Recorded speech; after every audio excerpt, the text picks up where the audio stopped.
Bienvenue à tous dans le Flashback, l'émission qui vous replonge dans les actions les plus mythiques de la NBA. Le dénouement d'une saison régulière porte souvent son lot de surprises, de rebondissements. Les équipes s'arrachent dans les derniers matchs pour valider leur ticket pour les playoffs. La course au MVP entame son sprint final. Et parfois, le titre de meilleur scoreur se joue dans le money time de la saison. Il n'existe aucun trophée pour cette distinction, contrairement au MVP ou au Deep Boy.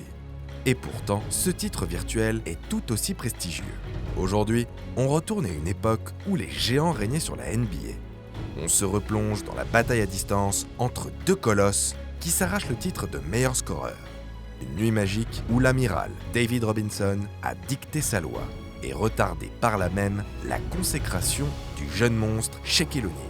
Allez, asseyez-vous confortablement, on prend notre fameuse machine à remonter le temps, direction le Los Angeles Memorial Sports Arena en ce 24 avril 1994. Vous êtes prêts? Let's go!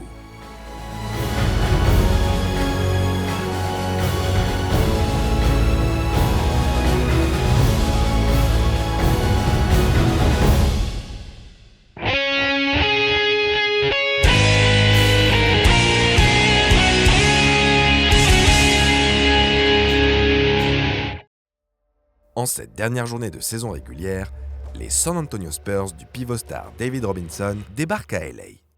L'adversaire, les Clippers du vieillissant Dominique Wilkins. Les Spurs sont assurés de terminer à la 4e place de la conférence Ouest. Une dernière répétition générale pour les Texans avant le début des playoffs? Pas pour Robinson. Le big man est au coude à coude dans la course au scoring avec le nouveau phénomène de la Grande Ligue, Shaquille O'Neal.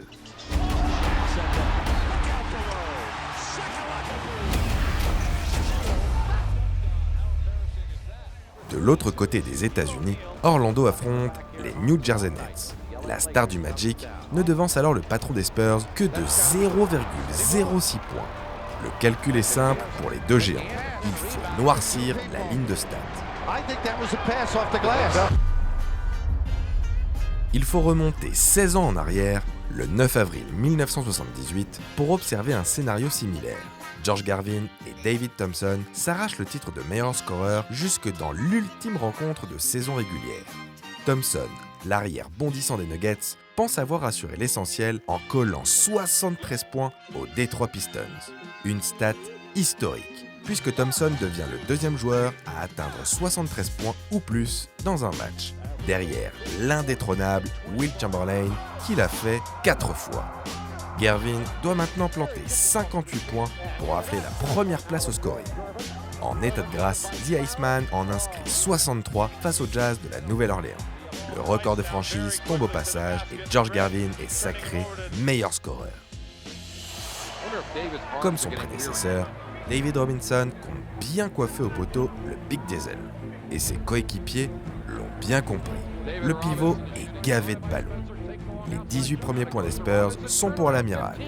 Il faut attendre plus de 10 minutes de jeu pour voir un autre joueur texan inscrire un panier. Le ton est donné. D-Rob est à la conclusion de toutes les offensives et ne laisse aucune chance aux pauvres Clippers. Le premier quart se termine. Robinson a marqué 18 des 20 points de son équipe et montre une envie dévorante de dominer le Shaq, son parfait opposé. Car oui, dans la NBA au milieu des années 90, Shaquille O'Neal et David Robinson sont le feu et la glace. L'un est un concentré de puissance, de brutalité et d'excentricité dans 2m16 et 140 kg. L'autre, c'est 2m16 pour 110 kg de polyvalence, d'athlétisme et de discipline. Shaq est un showman, une superstar vivant à 200 à l'heure, un phénomène générationnel. Dès sa draft en 92, il met tout le monde d'accord et s'impose très vite face à certains des meilleurs big men de l'histoire. Sa personnalité et son charisme en font une icône de la NBA. A l'inverse, Robinson n'a rien en commun avec le sulfureux pivot d'Orlando. C'est un homme pieux, une âme charitable, le good guy par excellence. Drafté en 1987 par les Spurs, qu'il rejoint 2 ans plus tard, le temps de terminer ses obligations militaires pour l'US Navy, l'américain modèle. Quand Shaq danse et chante dans une pub pour Reebok, Robinson apparaît dans un spot de prévention contre la drogue. A naval officer. David's sure done a lot. But you know one thing David's never done? Drugs. David doesn't do drugs. Maybe that's why he's done so much. David Robinson n'est pas du genre à rentrer dans des rivalités ou des guerres d'ego, mais c'est un compétiteur, un vrai.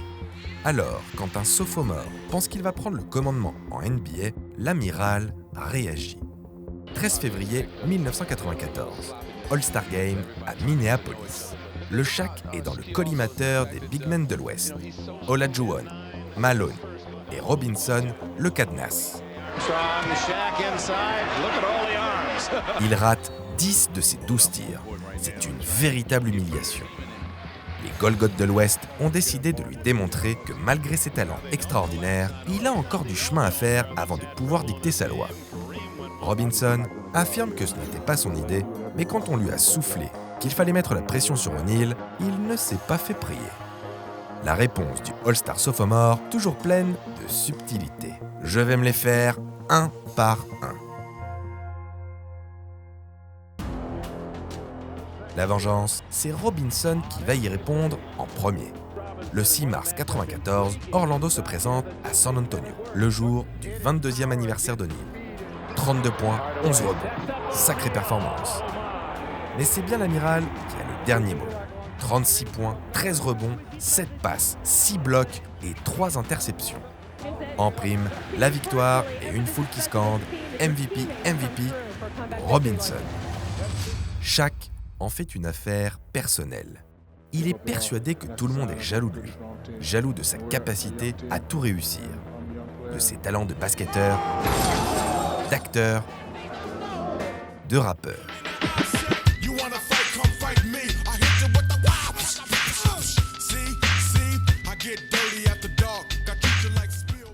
David Robinson est particulièrement dans sa ligne de mire. À cause d'une vieille rancœur. Quand Superman était encore au lycée, Robinson lui aurait refusé un autographe à la fin d'un match.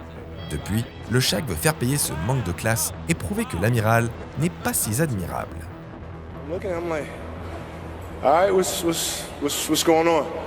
He said, when I was a kid, David Robinson wasn't very nice to me. Vraiment, David? Tu n'es pas le genre idéal que tout le monde pense? Robinson is incensed. I've never seen. He's having to be restrained by his teammates. Eh bien si, son image de good guy est sauve. O'Neal a monté cette rumeur de toutes pièces pour se donner une motivation, pour créer une rivalité qui lui permettrait de se surpasser à chaque confrontation. Il l'avouera des années plus tard. I need to be upset, but David Robinson was the nicest man ever. I was a big man on campus in San Antonio, and then the Spurs, they draft him. So I meet him one day, and I was like, Mr. Robinson, can I have your autograph? And he signs my autograph. First time we plays the Spurs, he kills me. And my father rips me a new one. Oh, you showing him too much respect. I don't care if that's David Robinson. You Shaq O'Neal, you need to dominate. You need to do it. So I was like, you know what? He didn't give me this autograph when I was 15 years old. That pisses me off. Robinson, en grand seigneur, répond aux attaques du sophomore floridien uniquement sur le terrain. Nous revoilà dans ce dernier match de saison régulière entre les Spurs et les Clippers. Dans le deuxième quart-temps, Robinson baisse en régime. Seulement 6 points. Juste le temps de reprendre son souffle avant le festival de la seconde mi-temps. Au retour des vestiaires, l'amiral se mue en dictateur et continue d'asseoir sa suprématie face à des Clippers apathiques. 19 points de plus dans le troisième quart. Déjà 43 points. Mais un doute émerge. Les Clippers auraient-ils laissé David Robinson marquer autant ? Donald Sterling, propriétaire de la franchise à l'époque, aurait soufflé des consignes claires à son coach. Dominic Wilkins se souvient. To take the starting five out after the first 4 minutes in the first quarter. And I like, why the hell for? He said, well, Sterling wanted to see David Robinson keep the scoring title in the West. Il faut dire que la défense des voiliers n'est pas à montrer dans les écoles de basket. Les hommes de Bob Weiss sont complètement absents dans leur peinture. Lors de chaque possession, Robinson a un véritable boulevard pour marquer. Et puis, les titulaires des Clippers ont joué environ 20 minutes dans le match. De quoi se poser des questions. Mais seuls les dieux du basket connaissent la réponse. Toujours est-il que l'amiral poursuit son orgie offensive. Comme un symbole, le record de George Gervin tombe. 64 points, il reste 1 minute 33 à jouer. Le coach, John Lucas, veut tout faire pour que son pivot marque l'histoire. Les Spurs font intentionnellement faute sur les Clippers pour donner plus d'occasions de scorer à leur star.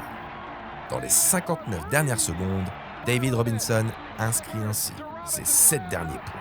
Il porte son total à 71. 71 points à 26 sur 41 au shoot, assorti de 14 rebonds et 5 passes. Une performance qui le place dans le cercle fermé des joueurs à plus de 70 points avec David Thompson, Elgin Baylor et l'incomparable Will Chamberlain. Depuis, Kobe est rentré dans le club en 2006, puis Devin Booker. C'est dire à quel point cette performance est rare, qui plus est dans un moment décisif de la saison. Avec ça, le pauvre Shaq et ses 32 points contre les Nets est battu à plate couture. L'amiral était en mission. Il a marqué presque les 3/4 des points de son équipe.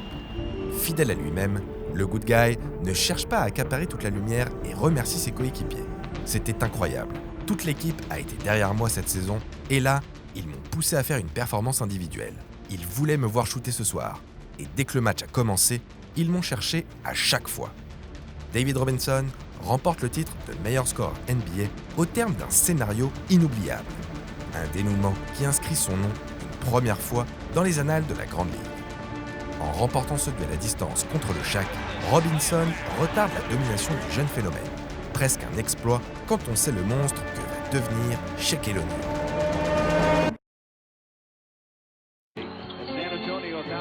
Une maigre consolation puisque la post-season est bien moins reluisante. Pour l'amiral comme pour le Shaq d'ailleurs. San Antonio sort sans briller face au Jazz de Stockton et Malone, tandis que le Magic se fait sweeper par les Pacers de Reggie Miller. Le pivot des Spurs échoue encore à passer un cap en play-off. Il lui manque toujours ce petit plus qui fait la différence. Et pour ça, l'amiral aura besoin d'un compagnon digne de ce nom, un alter ego capable de reprendre le flambeau à la tête des Spurs et de l'aider à conquérir le trophée Larry O'Brien. Cette bague qui lui manque tant pour faire taire ses détracteurs. Rodman disait que Robinson était trop tendre, qu'il manquait de hargne. Les gentils ne gagnent jamais, c'est bien connu. Mais ce soir-là, c'est bien l'amiral qui a eu le dernier mot. Robinson, turnaround 15. Spencer takes the long outside jump, gets back, shoots and slams up. David, turnaround jump into the paint, goes up, puts it up, all around shooting and scoring. Three-pointer, yes! Double team by Wood, takes the jumper, yes! 71 for David Robinson.